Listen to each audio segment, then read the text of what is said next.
এবার সায়রার সঙ্গে ফাহাদের অফলাইন একটি ভিডিও সোশ্যাল মিডিয়ায় ভাইরাল হয়েছে, যেই বিষয়টি নিয়ে এবার সংসারে অশান্তি বেঁধেছে ইমরান সাজ্জাদের। ইমরান সাজ্জাদ ফাহার ক্যারেক্টারে যে অভিনয় করছে তার আসল নাম ইমরান সাজ্জাদ।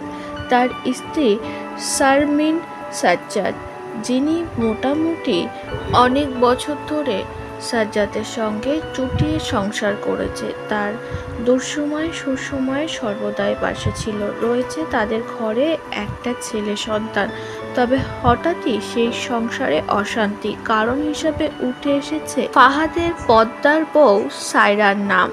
সায়রার সঙ্গে পদ্মায় তো খুনসুটি এবং অভিনয়ে ব্যস্ত তিনি, কিন্তু পদ্মার পেছনেও একটি নোংরা ভিডিও ভাইরাল হয়েছে, যেখানে সায়রা ও ফাহাদকে অনেক ঘনিষ্ঠ হতে দেখা গিয়েছে। যেই বিষয়টি একদমই ভালোভাবে নেয়নি ফাহাদের স্ত্রী শারমিন।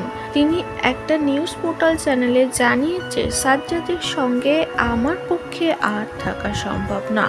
তিনি বাইরে অনেক কিছুই করে বেড়ায়, যেগুলো আমার কানে আসে। সবটাই আমি যখন জিজ্ঞাসা করি তিনি অস্বীকার করে। তামরিনের কথায় সাজ্জাদ অনেক বদলে গিয়েছে। সাজ্জাদকে যেই ছোটবেলা থেকে ভালোবেসে বিয়ে করেছিল সেই রকম সাজ্জাদ আর নেই।